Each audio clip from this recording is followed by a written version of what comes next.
ദൈവ തിരുനാമം മഹത്വപ്പെടുമാറാകട്ടെ. ഇന്ന് ഈ ശുശ്രൂഷയിൽ ഇന്നത്തെ ബൈബിൾ ക്ലാസ്സിൽ പല സ്ഥലങ്ങളിലായി പ്രാർത്ഥനയോടെ പങ്കുചേർന്നിരിക്കുന്ന മാതാപിതാക്കൾ, സഹോദരി സഹോദരങ്ങൾ, എല്ലാ പ്രിയപ്പെട്ടവർക്കും കർത്താവായ യേശുക്രിസ്തുവിൻ്റെ പരിശുദ്ധമായ നാമത്തിൽ ഞങ്ങളുടെ സ്നേഹവന്ദനം മുന്നമേ അറിയിക്കുകയാണ്. ഒരിക്കൽ കൂടെ ദൈവസന്നിധിയിൽ ചേർന്ന് വരാൻ, ദൈവവചനം പഠിപ്പാൻ ലഭിച്ചതായി അവസരത്തെ ഓർത്ത് ദൈവത്തെ സ്തുതിക്കുന്നു, ദൈവത്തെ മഹത്വപ്പെടുത്തുന്നു. ദൈവ സാന്നിധ്യം അനുഭവിപ്പാൻ നമ്മുടെ ഓരോ ബൈബിൾ ക്ലാസ്സിലും ക്രിസ്തു നമ്മുടെ അരികിൽ വന്ന് നമ്മോട് ഇടപെടുന്നത്, ആ ക്രിസ്തുവിൻ്റെ സാന്നിധ്യം ദൈവവചനത്തിലൂടെ അനുഭവിപ്പാൻ ദൈവം നമുക്ക് ഇന്നും അവസരം തരട്ടെ എന്ന പ്രാർത്ഥനയോടെ നിസ്സാരനായ അടിയൻ നിങ്ങളോട് ഒരുമിച്ച് ആയിരിക്കുകയാണ്. വെളിപ്പാട് പുസ്തകം 23-ാമത്തെ ക്ലാസ്സാണ്. നിങ്ങളുടെ നോട്ട്സ് നിങ്ങൾക്ക് നോക്കിയാൽ അറിയാം. ഇന്ന് നാം എടുക്കുന്നത് വെളിപ്പാട് പുസ്തകം 11-ാം അധ്യായത്തിലേക്ക് നാം കടന്നു വന്നിരിക്കുകയാണ്. വെളിപ്പാട് പുസ്തകം 11-ാം അധ്യായം, അതിൽ നാം കാണുന്നത്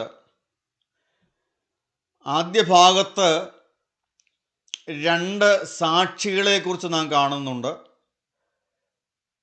ഒടുവിലത്തെ ഭാഗത്ത് 7-ാമത്തെ കാഹളം ഊതുകയാണ്. 3-ാം കഷ്ടം,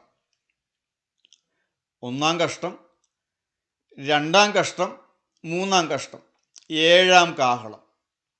അപ്പോൾ 11-ാം അധ്യായത്തിന് ടൈറ്റിൽ വേണ്ടി നമുക്ക് കൊടുക്കാം, 2 സാക്ഷികളും 7-ാമത്തെ കാഹളവും.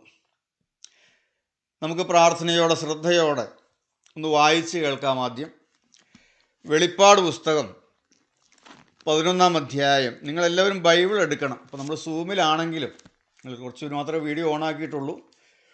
വീഡിയോ ഓണാക്കുന്ന കാര്യത്തിൽ നിർബന്ധമൊന്നുമില്ല, നിങ്ങളുടെ സാഹചര്യം പോലെ നിങ്ങൾക്കത് ചെയ്യാം. എന്നാൽ എല്ലാവരും വീഡിയോ ഓണാക്കി ഇരിക്കുകയാണെങ്കിൽ നമുക്കൊരു ഹോളിൽ ഒരുമിച്ചിരിക്കുന്നത് പോലുള്ളതായ ഒരു അനുഭവം കിട്ടും. വചനം പറയുന്നവർക്കും അത് നല്ലതാണ്. അതുകൊണ്ട് സാധിക്കുമെങ്കിൽ നിങ്ങൾ വീഡിയോ ഓണാക്കുക. ഇല്ലെങ്കിലും പ്രയാസങ്ങളൊന്നുമില്ല. ദൈവത്തിൻ്റെ സ്തോത്രം. നമുക്കൊന്ന് വായിച്ച് കേൾക്കാം. പക്ഷെ ബൈബിൾ നിങ്ങളെല്ലാവരും എടുക്കണം. ബൈബിളിൽ ഒരാൾ വായിക്കുമ്പോൾ വെറുതെ കേട്ടുകൊണ്ടിരിക്കുന്നതിനേക്കാൾ നമ്മുടെ ഉള്ളിലത് പതിയാൻ നല്ലത് നാം ബൈബിളിലേക്ക് നോക്കിക്കൊണ്ടിരിക്കുന്നതാണ്. വായിക്കുമ്പോൾ ബൈബിളിൽ നോക്കി ശ്രദ്ധയോടെ ഇരിക്കുക. കാരണം ഞാൻ ഇന്ന് ഈ 11-ാം അധ്യായം ഒരൊറ്റ ക്ലാസ്സിൽ ചേർക്കാൻ ആഗ്രഹിക്കുന്നത്. അതുകൊണ്ട് നമുക്കത് കൂടുതൽ ഗ്രഹിക്കാനും ഒക്കെ സഹായകമാണ്. അതുകൊണ്ട് നമുക്ക് പ്രാർത്ഥനയോടും ശ്രദ്ധയോടും കൂടെ വായിക്കാം. 11-ാം അധ്യായം. പിന്നെ ദണ്ണ് പോലെയുള്ള ഒരു കോൽ എൻ്റെ കയ്യിൽ കിട്ടി. കൽപ്പന ലഭിച്ചത്, നീ എഴുന്നേറ്റ് ദൈവത്തിന്റെ ആലയത്തെയും യാഗപീഠത്തെയും അതിൽ നമസ്കരിക്കുന്നവരെയും അളക്കുക. ആലയത്തിന് പുറത്തുള്ള പ്രാകാരം അളക്കാതെ വിട്ടേക്ക, അത് ജാതികൾക്ക് കൊടുത്തിരിക്കുന്നു. അവർ വിശുദ്ധ നഗരത്തെ 42 മാസം ചവിട്ടും. അന്ന് ഞാൻ എൻ്റെ 2 സാക്ഷികൾക്കും വരം നൽകും. അവർ രട്ടുടുത്തും കൊണ്ട് 260 ദിവസം പ്രവചിക്കും. അവർ ഭൂമിയുടെ കർത്താവിന്റെ സന്നിധിയിൽ നിൽക്കുന്ന 2 ഒലിവ് വൃക്ഷവും 2 നിലവിളക്കുമാകുന്നു. ആരെങ്കിലും അവർക്ക് ദോഷം ചെയ്യുവാൻ ഇച്ഛിച്ചാൽ അവരുടെ വായിൽ നിന്ന് തീ പുറപ്പെട്ട് അവരുടെ ശത്രുക്കളെ ദഹിപ്പിച്ചു കളയും. അവർക്ക് ദോഷം വരുത്തുവാൻ ഇച്ഛിക്കുന്നവൻ ഇങ്ങനെ മരിക്കേണ്ടി വരും. അവരുടെ പ്രവചനകാലത്ത് മഴ പെയ്യാതെ വണ്ണം ആകാശം അടച്ചു കളവാൻ അവർക്ക് അധികാരമുണ്ട്.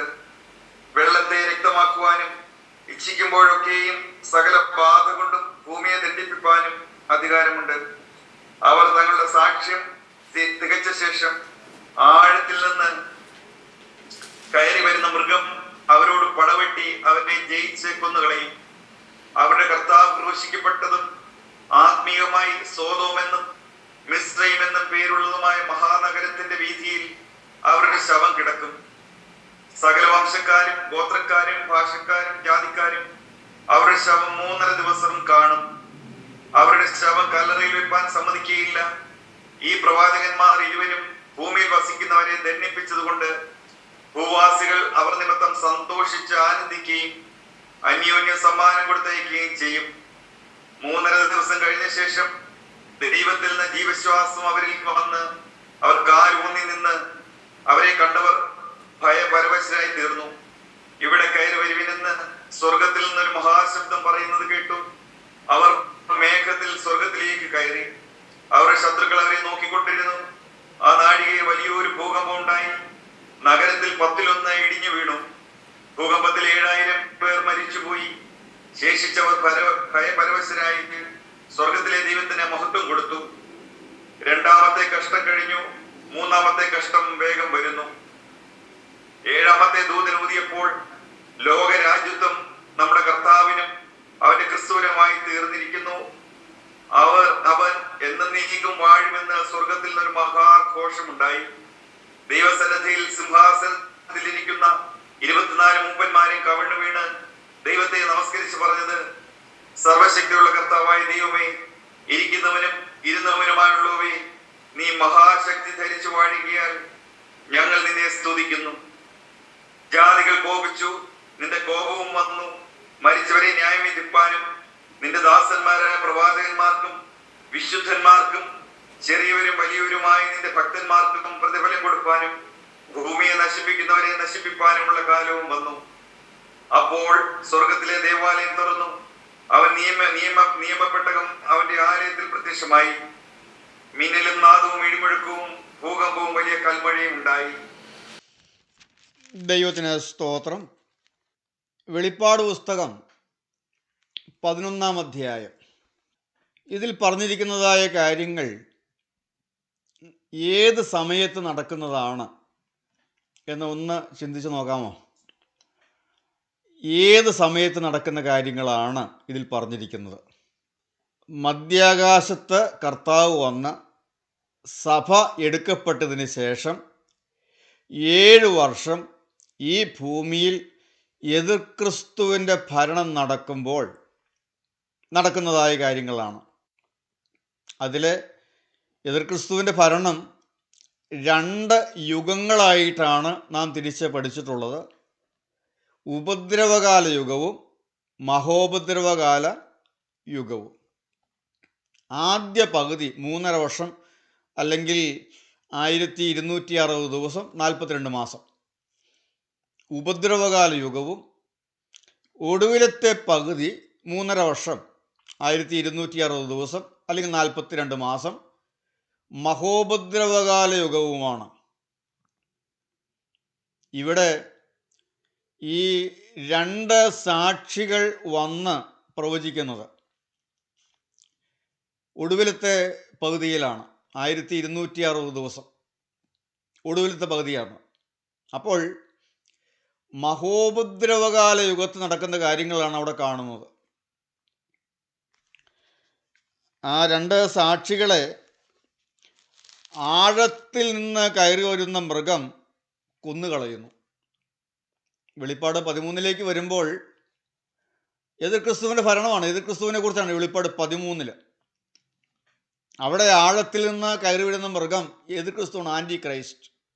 ഈ 2 സാക്ഷികളെ കൊല്ലുന്നു. അവരുടെ ശവം യെരുശലേമിൻ്റെ തെരുവിൽ കിടക്കുന്നു, എല്ലാവരും കാണുന്നു. അത് കഴിയുമ്പോഴാണ് അവിടെ നാം മറ്റെല്ലാ സംഭവങ്ങളിൽ നിന്ന് വ്യത്യസ്തമായി മറ്റ് ബാധകൾ ഓരോന്നും നടന്നപ്പോഴും ദൈവത്തിന് മഹത്വം കൊടുത്തില്ല. ഇവിടെ മാത്രം നാം കാണുന്നുണ്ട്, ശേഷിച്ചവർ ഭയപരവശരായി സ്വർഗത്തിലെ ദൈവത്തിന് മഹത്വം കൊടുത്തു. അവിടെ 2ാമത്തെ കഷ്ടം കഴിഞ്ഞു, 3ാമത്തെ കഷ്ടം വരുന്നു. 7ാമത്തെ ദൂതൻ കാഹളമൂതുന്നു. 7ാമത്തെ ദൂതൻ കാഹളമൂതുമ്പോൾ ഒരു ശബ്ദം, ലോകരാജ്യത്വം നമ്മുടെ കർത്താവിനും അവൻ്റെ ക്രിസ്തുവിനുമായി തീർന്നിരിക്കുന്നു എന്ന് പറഞ്ഞാൽ, കർത്താവായ യേശു ക്രിസ്തു തൻ്റെ വലിയ മഹത്വത്തോടെ ഈ ഭൂമിയിലേക്ക് വരികയും ഹർമഗദോൻ യുദ്ധം എതിർ ക്രിസ്തുവിനെയും സൈന്യങ്ങളെയും എല്ലാം ലോകരാജ്യങ്ങളെല്ലാം തോൽപ്പിക്കുകയും കർത്താവ് രാജ്യത്വം ഏറ്റെടുക്കുകയും 1000 ആണ്ട് കർത്താവ് ഈ ഭൂമിയിൽ വാഴുകയും ചെയ്യുന്നു. ദ മില്ലേനിയം, സഹസ്രാബ്ദ വാഴ്ച. അപ്പോൾ എല്ലാത്തിൻ്റെയും അവസാനത്തിലേക്ക് വരികയാണ്. ഞാൻ അധ്യായം 1 ഓടിച്ച് പറഞ്ഞു എന്നേ ഉള്ളൂ. നിങ്ങൾക്ക് ആ കാലഘട്ടം ഒന്ന് മനസ്സിലാക്കുന്നതിന് വേണ്ടിയിട്ട്, ആ കാലത്തെ ഒന്ന് പരിചയപ്പെടുന്നതിന് വേണ്ടിയിട്ട് വീണ്ടും നമുക്ക് വാക്യമായി ഒന്ന് ഓടിച്ച് ചിന്തിക്കാം. പിന്നെ ദണ്ട് പോലെയുള്ള ഒരു കോൽ എൻ്റെ കയ്യിൽ കിട്ടി, കൽപ്പന ലഭിച്ചത്, നീ എഴുന്നേറ്റ് ദൈവത്തിൻ്റെ ആലയത്തെയും യാഗപീഠത്തെയും അതിൽ നമസ്കരിക്കുന്നവരെയും അളക്കുക. ദണ്ട് പോലെയുള്ള ഒരു കോൽ, അളക്കുപോലെ, അളവ് പോലെ, മുഴക്കോല് പോലെ അളക്കുന്ന, അളവെടുക്കാൻ തക്കവണ്ണമുള്ള ഒരു അളവ് പോലെ. കൽപ്പന ലഭിച്ചത്, നീ എഴുന്നേറ്റ് ദൈവത്തിൻ്റെ ആലയത്തെയും യാഗപീഠത്തെയും അതിൽ നമസ്കരിക്കുന്നവരെയും അളക്കുക. ഒന്ന് അളക്കാൻ പറയുകയാണ്.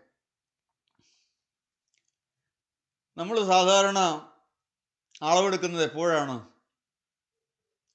ഒരു സ്ഥലം നാം അളക്കുന്നത് എപ്പോഴാണ്? ഇപ്പം നമ്മളൊരു സ്ഥലം വാങ്ങിച്ചു, ഒരു 10 സെൻറ്റ് സ്ഥലം നാം വാങ്ങിച്ചു. ചുമ്മാ വാങ്ങിക്കുകയല്ല, വാങ്ങിച്ചു കഴിഞ്ഞ് നമ്മളിതാക്കുമ്പോൾ നാം അത് കൃത്യമായി കല്ലിട്ട് അളന്ന് വാങ്ങുന്നത്.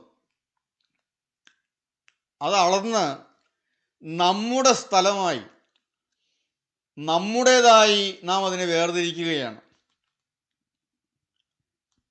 ആ സ്ഥലം നമ്മുടേതായി വേർതിരിക്കുവാനും സംരക്ഷിക്കുവാനുമായി നാം അളന്ന് തിരിച്ച് മതിൽ കെട്ടുകയോ വേലിയിടുകയോ ഒക്കെ ചെയ്യുന്നു. അതുപോലെ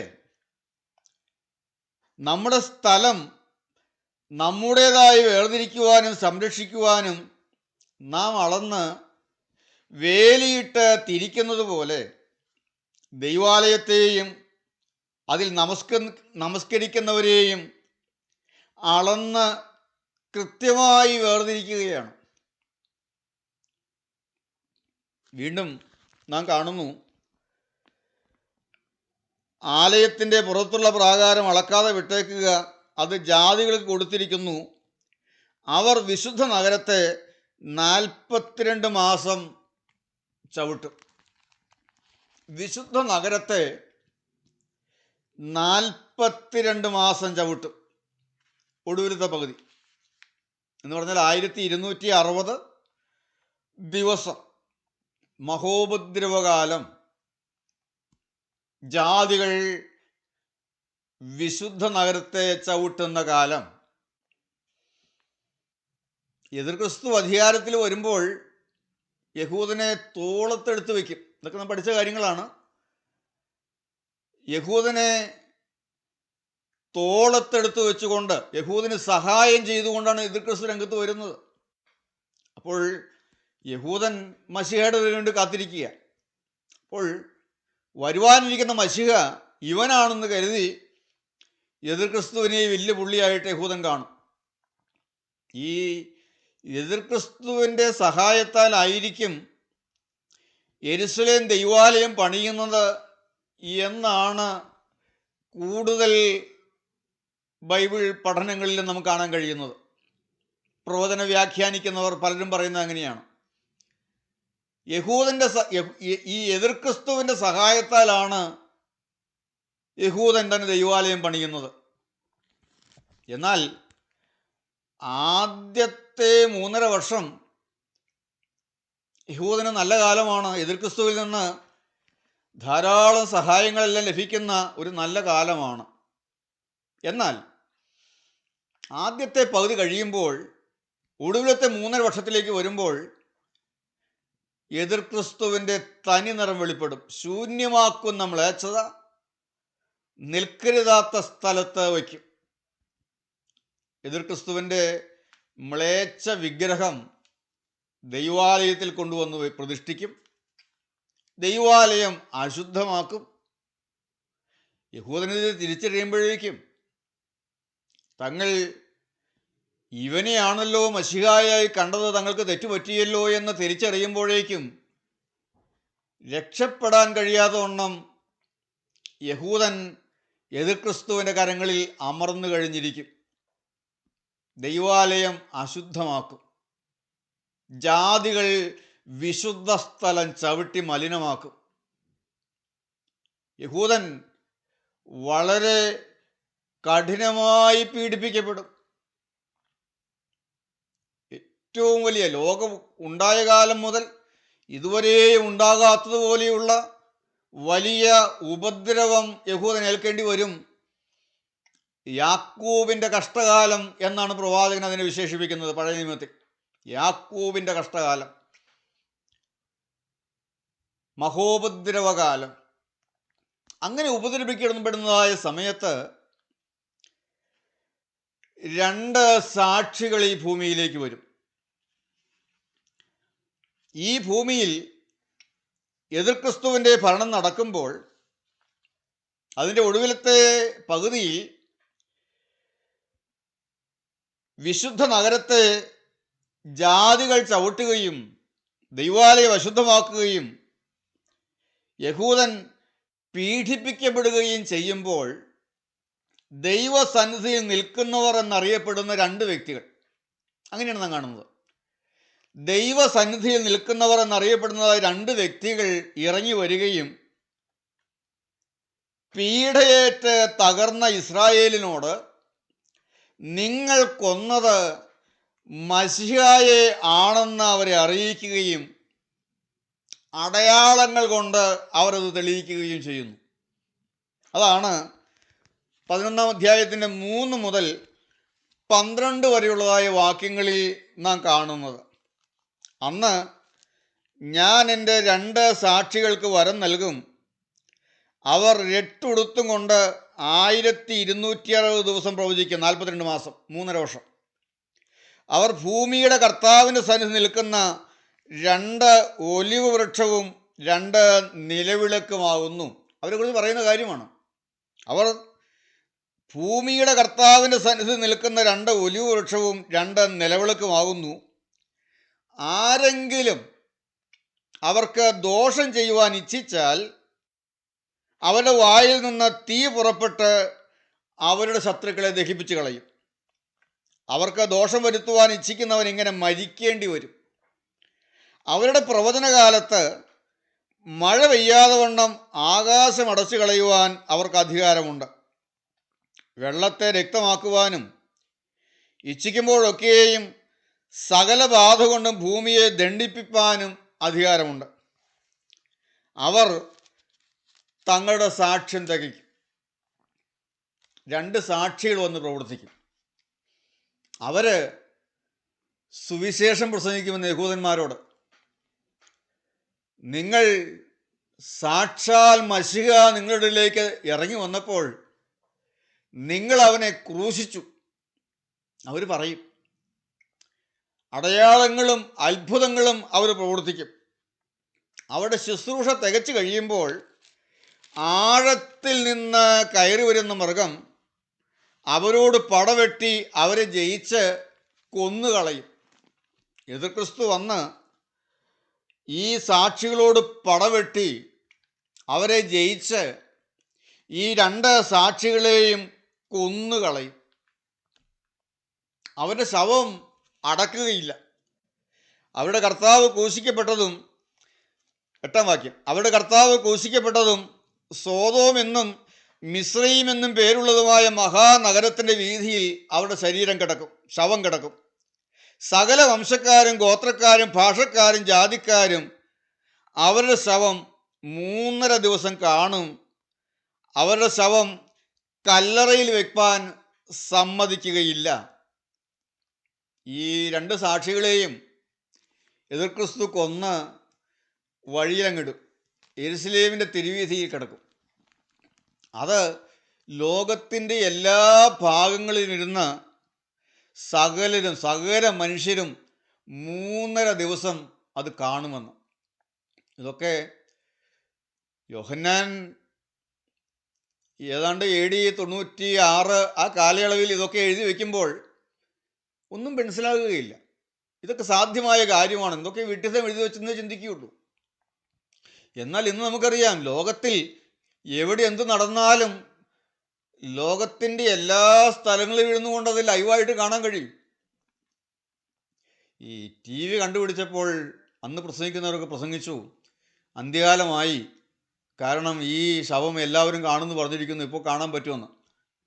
അന്ന് നമുക്കൊരു അത്ഭുതമായിരുന്നു, ആ പ്രസംഗങ്ങൾ കേൾക്കുന്നത് അത്ഭുതമായിരുന്നു. പക്ഷെ ഇന്ന് ഞാനിവിടെ ഇരുന്നുകൊണ്ട് ഈ അമേരിക്കയിൽ ഇരുന്നു കൊണ്ട് ഈ പറയുന്നത് നിങ്ങൾ അവിടെ നിന്നുകൊണ്ട് കാണുകയും കേൾക്കുകയും ചെയ്യുന്നു. എവിടെയെല്ലാം ഇരുന്നുകൊണ്ടാണ്? നിങ്ങൾ നിങ്ങളുടെ വീടുകളിൽ ഇരിക്കുന്നത്, നിങ്ങളുടെ മുഖം ഞാനും ഇവിടെ ഇരുന്ന് കണ്ടുകൊണ്ടാണ് ഇല്ലേ? ഇന്ന് ഈ സോഷ്യൽ മീഡിയ എത്രമാത്രം വളർന്നു ഇല്ലേ? ഇപ്പോൾ ഈ അടുത്ത കാലയളവിൽ ഈ 4-5 വർഷത്തിനുള്ളിൽ എന്തെല്ലാം വ്യത്യാസങ്ങളാണ് വന്നത്, ഇനി എന്തെല്ലാം വരും, എന്തെല്ലാം കാര്യങ്ങൾ ഇനി വരും, നമുക്ക് ചിന്തിക്കാൻ കഴിയുമോ? ഇന്നിപ്പോൾ സൂം എടുക്കണം, നമ്മളത് ഓണാക്കണം, ഇനിയിപ്പോൾ ലോകം മുഴുവൻ കാണാൻ പാകത്തിനുള്ള എന്തെല്ലാം സംവിധാനങ്ങൾ വരും നമുക്കറിയാൻ പാടില്ല. നമ്മുടെ കയ്യിലുള്ളതായ മൊബൈൽ, അതിനകത്ത് ഏതെങ്കിലും ഒരു സ്ഥലം നമ്മൾ അടിച്ചു കൊടുത്തു കഴിഞ്ഞാൽ ആ സ്ഥലം മുഴുവൻ ലൈവായിട്ട് കാണത്തക്കവണ്ണമുള്ള ക്രമീകരണങ്ങൾ ഉണ്ടാകില്ലേ? സാറ്റലൈറ്റ് ക്യാമറകൾ ഇല്ലേ? നമുക്ക് പലപ്പോഴും ഈ ഗൂഗിൾ മാപ്പൊക്കെ നമ്മൾ ഉപയോഗിക്കുന്നുണ്ട്. അതിൽ ക്യാമറ ഓണാക്കി നമുക്ക് ഉപയോഗിക്കാം. ലോകത്തിൽ എന്ത്, എവിടെ, ഏത് സ്ഥലത്ത് എന്ത് നടക്കുന്നുണ്ടെങ്കിലും നമുക്കത് ലൈവായിട്ട് കാണാൻ തക്കവണ്ണം. ഓർക്കണം, ഇതെല്ലാം ദൈവവചനമാണ്. ഒരു കാര്യം കൂടെ വ്യക്തമാണ്, ഈ കാര്യങ്ങളെല്ലാം നടക്കാറായി എന്ന്. അന്ത്യകാലത്തോട് നാം ഏറ്റവും അടുത്തെത്തി നിൽക്കുകയാണ്. 3.5 ദിവസം അവരുടെ ശവം എല്ലാവരും കാണും. അവരുടെ ശവം കല്ലറയിൽ വയ്ക്കാൻ സമ്മതിക്കുകയില്ല. ഈ പ്രവാചകന്മാർ ഇരുവരും ഭൂമിയിൽ വസിക്കുന്നവരെ ദണ്ഡിപ്പിച്ചതുകൊണ്ട്, കാരണം അവരെ ദോഷം വരുത്തുന്നവരൊക്കെ മരിക്കും. അതുകൊണ്ട് എല്ലാവരും, ഭൂവാസികളെല്ലാവരും സന്തോഷിച്ച് ആനന്ദിക്കുകയും അന്യോന്യം സമ്മാനം കൊടുത്തയക്കുകയും ചെയ്യും. അങ്ങനെ എല്ലാവരും നോക്കി നിൽക്കുമ്പോൾ, എല്ലാവരും ലൈവായിട്ട് നോക്കി കണ്ടുകൊണ്ടിരിക്കുമ്പോൾ, ദൈവത്തിൽ നിന്ന് ജീവശ്വാസം അവരിൽ വന്ന് അവർ കാലൂന്നി എഴുന്നേറ്റ് നിൽക്കും. 3 ദിവസം കഴിഞ്ഞ ശേഷം ദൈവത്തിൽ നിന്ന് ജീവശ്വാസം അവരിൽ വന്നവർ കാലൂന്നി നിന്നു. അവരെ കണ്ടവർ ഭയപരവശരായി തീർന്നു. ഇവിടെ കയറി വരുവനെന്ന് സ്വർഗത്തിൽ നിന്ന് ഒരു മഹാശബ്ദം പറയുന്നത് കേട്ടു. എല്ലാവരും കേൾക്കും, എല്ലാവരും കാണും. അവർ മേഘത്തിൽ സ്വർഗത്തിലേക്ക് കയറി അവരുടെ ശത്രുക്കൾ അവരെ നോക്കിക്കൊണ്ടിരുന്നു. ഈ സന്തോഷിച്ചവരൊക്കെ അവരുടെ ശത്രുക്കളെല്ലാം നോക്കിക്കൊണ്ടിരിക്കെ അവർ കാലൂന്നി എഴുന്നേറ്റ് നിൽക്കുകയും, ജീവശ്വാസം അവർ വന്ന് അവർ കാലൂന്നി എഴുന്നേറ്റ് നിൽക്കുകയും, ഇവിടെ കയറി വരുമെന്ന് സ്വർഗത്തിൽ നിന്നൊരു മഹാശബ്ദം പറയുന്നത് കേട്ട് അവർ മേഘത്തിൽ സ്വർഗത്തിലേക്ക് കയറി അവരുടെ ശത്രുക്കൾ അവരെ നോക്കിക്കൊണ്ടിരുന്നു. ആ നാഴികയിൽ വലിയൊരു ഭൂകമ്പം ഉണ്ടായി. നഗരത്തിൽ 10 ഇടിഞ്ഞു വീണു. ഭൂകമ്പത്തിൽ 7000 പേർ മരിച്ചുപോയി. ശേഷിച്ചവർ ഭയപരവശരായി സ്വർഗത്തിലെ ദൈവത്തിന് മഹത്വം കൊടുത്തു. എല്ലാവരും ഭയപ്പെട്ടു പോയി എന്ന് കണ്ടുകൊണ്ടിരുന്നവർ എല്ലാവരും ഭയപ്പെട്ടു പോയി, ഭയന്ന് വിറയ്ക്കും. ശത്രുക്കൾ നോക്കിക്കൊണ്ട് നിൽക്കെ അവർ സ്വർഗത്തിലേക്ക് കയറി പോകുന്നു. അവർ നോക്കിക്കൊണ്ടിരുന്നവരെല്ലാവരും ഭയപ്പെടും, ഞെട്ടും. ഇതെല്ലാം കാണുമ്പോൾ ഇസ്രായേൽ ജനം, യഹൂദന്മാർ അവർ പറഞ്ഞതെല്ലാം സത്യമാണ് എന്ന് വിശ്വസിക്കുകയും കൂട്ടമായി മാനസാന്തരപ്പെടുകയും ചെയ്യും. യഹൂദന്മാർ കൂട്ടമായി മാനസാന്തരപ്പെടും. അന്ന് യഹൂദന് മാത്രം യേശുവിൻ്റെ കാൽവരിയിലെ മരണം പ്രയോജനപ്പെടും. അന്നാളിലാണ് അവർ കുത്തിയവങ്കലേക്ക് നോക്കുന്നത്. ഈ രംഗമാണ് സഖരിയ പ്രവാചകന്റെ പുസ്തകം 12-ാം അധ്യായം 9 മുതൽ 14 വരെയുള്ളതായ വാക്യങ്ങളിൽ നാം കാണുന്നത്. സഖരിയ പ്രവാചകന്റെ പുസ്തകം 12-ാം അധ്യായം 9 മുതൽ 14 വരെയുള്ളതായ വാക്യങ്ങൾ നമുക്കൊന്ന് വായിച്ചു കേൾക്കാം. അന്നാളിൽ ഞാൻ യെരൂശലേമിന്റെ നേരെ വരുന്ന സകല ജാതികളെയും നശിപ്പിപ്പാൻ നോക്കും. ഞാൻ ദാവീദ് ഗൃഹത്തിന്മേലും യെരൂശലേം നിവാസികളുടെ മേലും കൃപയുടെയും യാചനകളുടെയും ആത്മാവിനെ പകരും. തങ്ങൾ കുത്തിയിട്ടുള്ളവെങ്കിലേക്ക് അവർ നോക്കും. ഏകജാതനെ കുറിച്ച് വിലപിക്കുന്നത് പോലെ അവർ അവനെ കുറിച്ച് വിലപിക്കും. ആദ്യജാതനെ കുറിച്ച് വ്യസനിക്കുന്നത് പോലെ അവർ അവനെ കുറിച്ച് വ്യസനിക്കും. അന്നാളിൽ മെഗിദ്ദോ താഴ്വരയിലുള്ള ഹദദ് റിമ്മോനിലെ വിലാപം പോലെ യെരൂശലേമിൽ ഒരു മഹാവിലാപം ഉണ്ടാകും.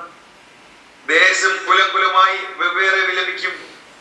ദാവീദ് ഗൃഹത്തിന്റെ കുലം പ്രത്യേകവും അവരുടെ സ്ത്രീജനം പ്രത്യേകവും, നാഥാൻ ഗൃഹത്തിന്റെ കുലം പ്രത്യേകവും അവരുടെ സ്ത്രീജനം പ്രത്യേകവും, ലേവി ഗൃഹത്തിന്റെ കുലം പ്രത്യേകവും അവരുടെ സ്ത്രീജനം പ്രത്യേകവും, ശിമൈ പ്രത്യേകവും അവരുടെ സ്ത്രീജനവും പ്രത്യേകവും, ശേഷിച്ചിരിക്കുന്ന കുലങ്ങളൊക്കെയും അതത് കുലം പ്രത്യേകവും അവരുടെ സ്ത്രീജനം പ്രത്യേകവും വിലപിക്കും.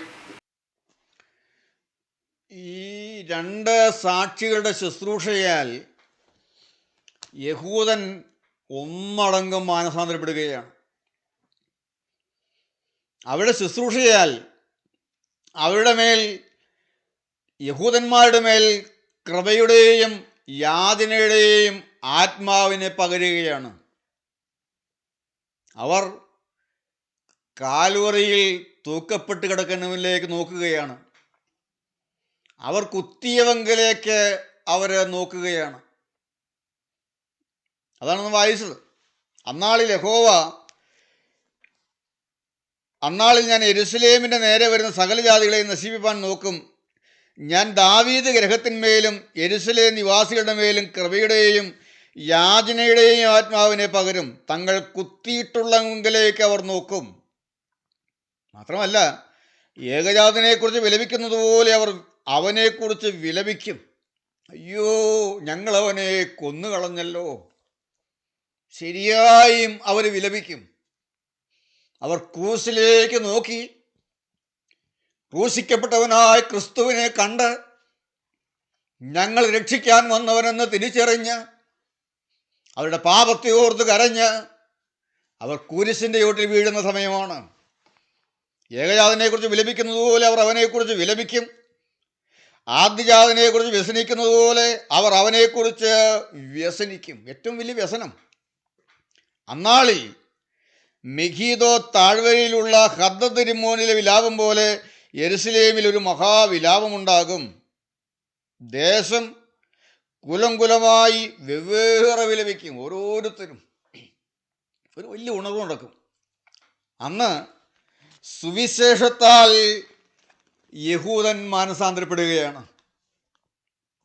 യഹൂദൻ രക്ഷിക്കപ്പെടുകയാണ്. യഹൂദന് യേശുവിൻ്റെ കാൽവറിയിലെ മരണം പ്രയോജനപ്പെടുകയാണ്.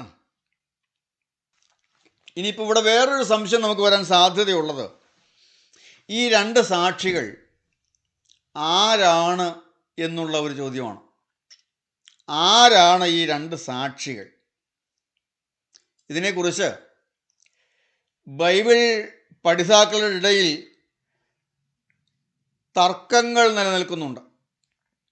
ഈ രണ്ട് സാക്ഷികൾ ആരാണ് എന്നുള്ളതിനെക്കുറിച്ച് വ്യാഖ്യാനമാണത്. പല അഭിപ്രായങ്ങൾ നിലനിൽക്കുന്നുണ്ട്. അവിടെ നമ്മൾ മനസ്സിലാക്കേണ്ടതായ ഒരു കാര്യം, ഇന്ന് നാം മനസ്സിലാക്കുന്നതായ തിരുവചന സത്യങ്ങൾ പലതും പൂർണ്ണമല്ല എന്നുള്ളതാണ്. ദൈവം മുഴുവനായിട്ടൊന്നും നമുക്ക് ഇന്ന് വെളിപ്പെടുത്തി തന്നിട്ടില്ല.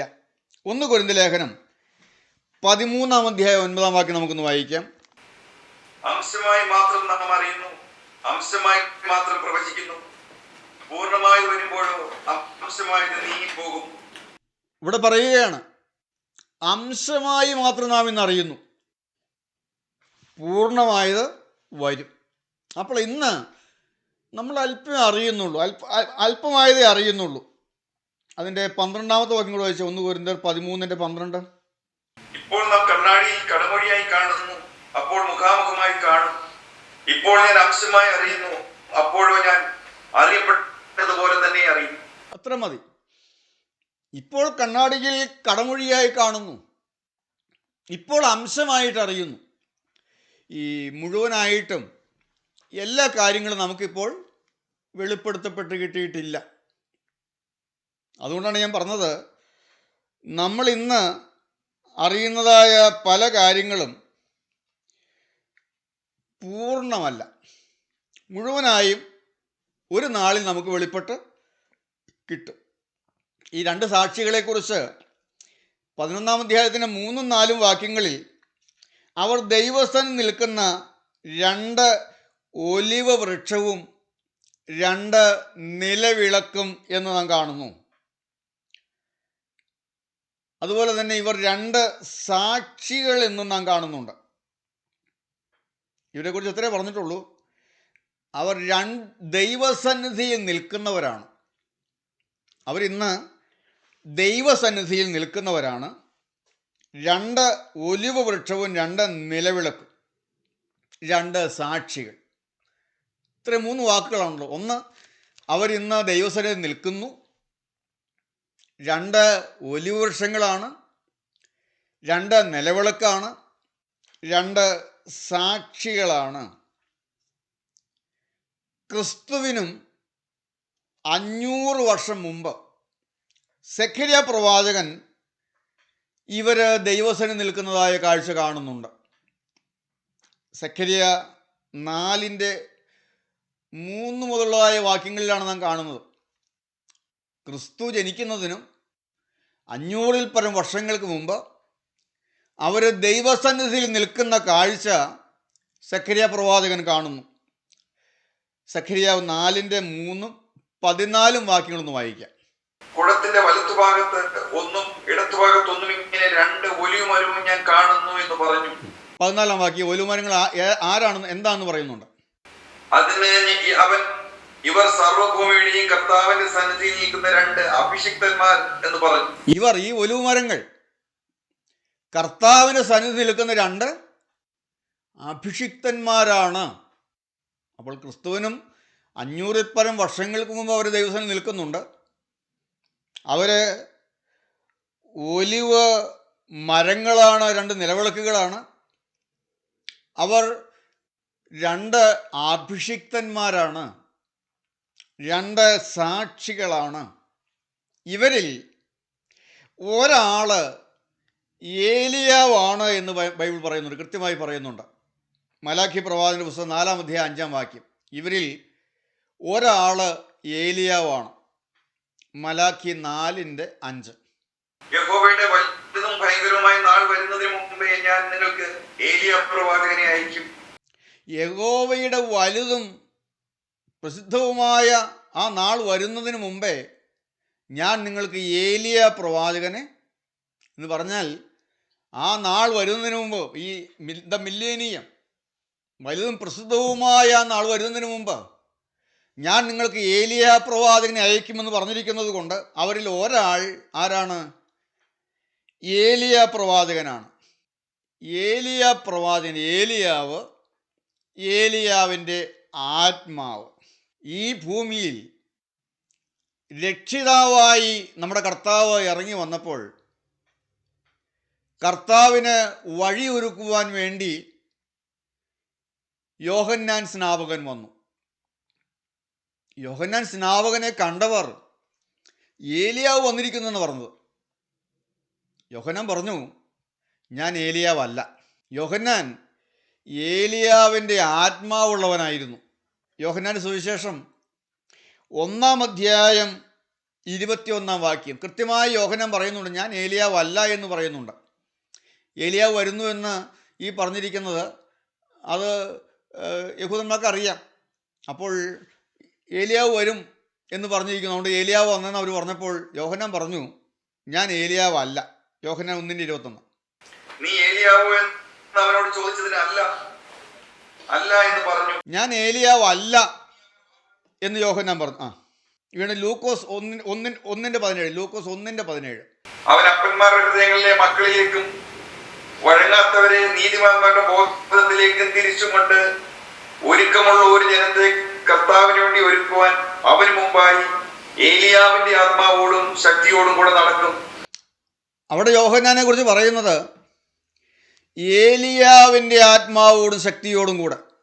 അപ്പോൾ യോഹന്നാനിൽ ഏലിയാവിൻ്റെ ആത്മാവ് വ്യാപരിച്ച് കർത്താവിന് വഴിയൊരുക്കി. അപ്പോൾ വഴി ഒരുക്കുന്ന ആത്മാവ്. രക്ഷിതാവ് വന്നപ്പോൾ കർത്താവിനെ വഴിയൊരുക്കുവാൻ ഉള്ള ആത്മാവ് യോഹന്നാനിൽ, അത് ഏലിയാവിൻ്റെ ആത്മാവാണ്, വഴിയൊരുക്കുന്ന ആത്മാവ്. ആ ആത്മാവ് യോഹന്നാനിൽ വ്യാപരിച്ചു. അതുപോലെ തന്നെ 1000 ആണ്ട് വാഴ്ചയ്ക്ക് രാജാധിരാജാവായി 1000 ആണ്ട് വാഴുവാൻ നമ്മുടെ കർത്താവ് ഈ ഭൂമിയിലേക്ക് വരുമ്പോൾ കർത്താവിന് വഴിയൊരുക്കുന്നതിനായി ഏലിയാവ് തന്നെ ആ ആത്മാവോടെ വരുമെന്ന്. അത് 7ാമത്തെ കാഹളത്തിലേക്ക് വരുമ്പോഴാണ് ക്ലിയറായിട്ട് മനസ്സിലാകുന്നത് നമുക്ക്. ഞാനതിലേക്ക് വന്നുകൊള്ളാം. ഇത്ര ഓർത്തുകൊള്ളുക, കർത്താവിന് വഴിയൊരുക്കുന്ന ആത്മാവ്, ഏലിയാവിൻ്റെ ആത്മാവ് യോഹന്നാനിൽ വ്യാപരിച്ച് കർത്താവിന് വഴിയൊരുക്കിയതുപോലെ ഏലിയാവ് തന്നെ ഇറങ്ങി വന്ന് 1000 ആണ്ട് വാഴ്ചയ്ക്കായി കർത്താവ് ഈ ഭൂമിയിലേക്ക് വരുന്നതിന് വേണ്ടി വഴിയൊരുക്കുന്നതാണ് നാം കാണുന്നത്. അപ്പോൾ ഒരാൾ ഏലിയാവാണ് എന്ന് ബൈബിൾ പറയുന്നുണ്ട്. മറ്റേയാൾ ആരാണ് എന്നുള്ളതിലാണ് തർക്കങ്ങളുള്ളത്. തർക്കങ്ങൾ പറയുന്നത് ഇങ്ങനെയാണ്. ഒരു കൂട്ടം ആളുകൾ പറയുന്നു അത് മോശയാണ് എന്ന്. മറ്റൊരു കൂട്ടം ആളുകൾ പറയുന്നു അത് ഹാനോക്കാണ് എന്ന്. 2 അഭിപ്രായങ്ങളുണ്ട്. ഇല്ല, ഇങ്ങനെ നമ്മൾ തർക്കിക്കാൻ നോക്കിയാൽ എല്ലാത്തിനും തർക്കമുണ്ടല്ലേ. നമ്മൾ തർക്കിക്കാനാണെങ്കിൽ തർക്കമുണ്ട്.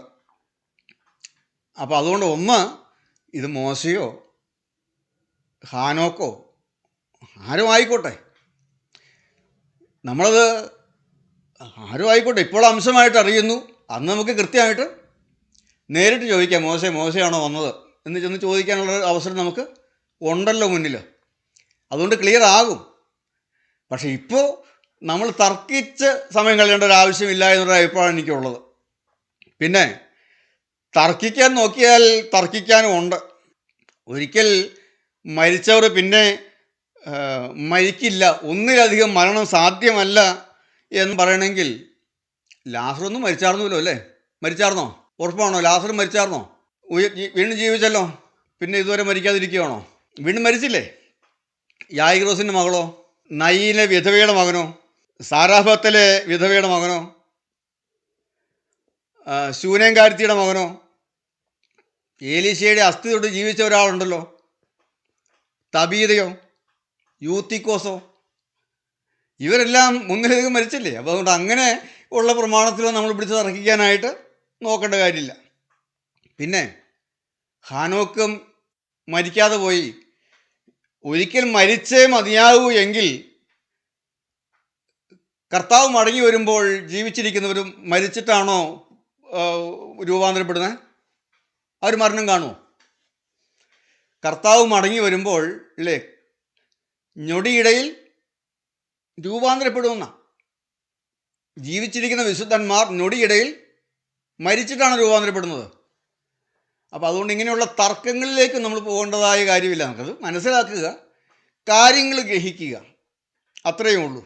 പക്ഷേ പഠിക്കാൻ ആഗ്രഹിക്കുന്നവർ കുറച്ചൊക്കെ തർക്കിക്കും. ബൈബിൾ അതിൻ്റെ എല്ലാ വശങ്ങളും പഠിക്കാനും മനസ്സിലാക്കാനും നമുക്ക് സാധിക്കണമെങ്കിൽ ഇതിന് ചോദ്യങ്ങൾ വരണം. നമ്മളിൽ നിന്ന് ചോദ്യങ്ങൾ വരണം. ആ ചോദ്യങ്ങൾക്ക് നമ്മൾ ഉത്തരങ്ങൾ കണ്ടെത്തണം. അപ്പോൾ മാത്രമേ നമുക്ക് കൂടുതൽ പഠിക്കാനായിട്ട് സഹായിക്കുകയുള്ളൂ. അതുകൊണ്ട് അതിലും തെറ്റില്ല എന്ന ഒരു അഭിപ്രായമാണ് എനിക്കുള്ളത്. നമ്മൾ ചോദ്യങ്ങൾ വരണം. അതങ്ങനെയാണെങ്കിൽ ഇങ്ങനെയല്ലേ, ചോദ്യങ്ങൾ വരണം. അപ്പോൾ അത് കൂടുതൽ പഠിക്കാനായിട്ട് സാധിക്കും. അവിടെയല്ല നമ്മൾ മനസ്സിലാക്കേണ്ട ഒരു കാര്യം, ഇപ്പോൾ നമ്മൾ അംശമായി അറിയുന്നു, കണ്ണാടിയിൽ കടമൊഴിയായി കാണുന്നു. എന്നാൽ ഒരു നാളിൽ ഇതെല്ലാം നമ്മൾ പൂർണ്ണമായും ഗ്രഹിക്കും, മനസ്സിലാക്കും. ഞാൻ പെട്ടെന്ന് ആ ഭാഗം കൂടെ പറഞ്ഞ് അവസാനിപ്പിച്ചുകൊള്ളാം. ഏഴാമത്തെ ദൂതൻ ഊതി. ഏഴാമത്തെ ദൂതൻ ഊതിയപ്പോൾ ലോകരാജ്യത്ത് നമ്മുടെ കർത്താവിനും അവൻ്റെ ക്രിസ്തുവിനും ആയിത്തീർന്നിരിക്കുന്നു, അവൻ എന്നേക്കും വാഴുമെന്ന സ്വർഗത്തിൽ നിന്ന് ഒരു ശബ്ദം, മഹാഘോഷം. എന്ന് പറഞ്ഞാൽ കർത്താവ് രാജാതി രാജാവായി ഭൂമിയിൽ ഭരണം നടത്താൻ ഇറങ്ങി വരുന്നു. The millennium. അതിന് കേട്ട് വായിക്കുമ്പോൾ തേജസ്സിൻ്റെ സിംഹാസനം സ്ഥാപിക്കുന്നു, പ്രതിഫലം കൊടുക്കുന്നു. 19-ാം വാക്യത്തിലെ അതിൻ്റെ കേട്ട് വായിക്കുമ്പോൾ അതിൻ്റെ 18-ാമത്തെ വാക്യത്തിൽ നിന്റെ കോപവും ഒന്ന് മരിച്ചവരെ ന്യായം വിധിപ്പാനും നിന്റെ ദാസന്മാരായ പ്രവാചകന്മാർക്കും വിശുദ്ധന്മാർക്കും ചെറിയവരും വലിയവരുമായി നിന്റെ ഭക്തന്മാർക്കും പ്രതിഫലം കൊടുപ്പാനും ഭൂമിയെ നശിപ്പിക്കുന്നവരെ നശിപ്പിപ്പാനുമുള്ള കാലം വന്നു. ഇല്ല, ഈ ചെറിയവരിൽ ഒരുത്തന്, ഞാനത് പെട്ടെന്ന് പറയുന്നത് തേജസ്സിൻ്റെ സിംഹാസനം സ്ഥാപിക്കുന്ന കാര്യമാണ്. ഇടത്തുള്ളവരെയും വലത്തുള്ളവരെയും വേർതിരിക്കുന്നതും. നിങ്ങൾ ആ ക്ലാസ് ഒന്ന് കേട്ടു നോക്കുക. ദ മില്ലേനിയം എന്ന് പറഞ്ഞാൽ 2 സാക്ഷികൾ വന്നു, യേശുക്രിസ്തുവിനെക്കുറിച്ചുള്ളതായ സുവിശേഷം പ്രസംഗിച്ചു. യഹൂദന്മാർ കൂട്ടത്തോടെ മാനസാന്തരപ്പെട്ടു. പീഡയേറ്റ് വലയുന്ന യഹൂദൻ കുത്തിയവങ്കലേക്ക് നോക്കി നിലവിളിക്കുമ്പോൾ മിസ്രയീമിൽ തൻ്റെ ജനത്തിൻ്റെ പീഡ കണ്ട് വിടുവിപ്പാൻ ഇറങ്ങി വന്ന ദൈവം, ആ ദൈവം തന്നെ നിലവിളിക്കുന്ന ഇസ്രായേലിനെ വിടുവിക്കുവാനായി സ്വർഗീയ സൈന്യങ്ങളുമായി ഭൂമിയിലേക്ക് വരികയും ആ താഴ്വരയിൽ ഒലിവുമല 2 പിളർന്ന് അവിടെ രൂപപ്പെടുന്നതായ ആ താഴ്വരയിൽ എതിർക്രിസ്തുവുമായി യുദ്ധം ചെയ്ത് എതിർക്രിസ്തുവിനെ തോൽപ്പിച്ച് കർത്താവ് രാജാതി രാജാവായി ഈ ഭൂമിയിൽ 1000 ആണ്ട് വാഴുകയും ചെയ്യുന്നു. The millennium. തീർന്നു, എല്ലാം കഴിഞ്ഞു. ഏഴാമത്തെ കാഹളം ഊതിയപ്പോൾ ലോകരാജ്യത്വം നമ്മുടെ കർത്താവിന്. വീണ്ടും സ്വർഗത്തിലെ ദൈവാലയം കാണുന്നുണ്ട്. അപ്പോൾ സ്വർഗത്തിലെ ദൈവാലയം തുറന്നവന് നിയമോക്ഷക അവൻ്റെ ആലയത്തിൽ പ്രത്യക്ഷമായി മിന്നലും നാദവും ഇടിമുഴക്കവും. എന്ന് പറഞ്ഞാൽ ഒരു ആലയം സ്വർഗത്തിലുണ്ട്. മോശയ്ക്ക് സമാഗമന കൂടാരം പണിയുവാൻ ഈ ആലയമാണ് ദൈവം കാണിച്ചു കൊടുത്തത്. ആ സ്വർഗത്തിലെ ആലയം, അതിൻ്റെ പ്ലാൻ. ദൈവത്തിന് സ്തോത്രം. ഞാനൊന്ന് നിർത്തുകയാണ്. ഒരു 2 കാര്യങ്ങൾ മാത്രം. ഒന്ന്, ദൈവം നമ്മെ അളന്നാൽ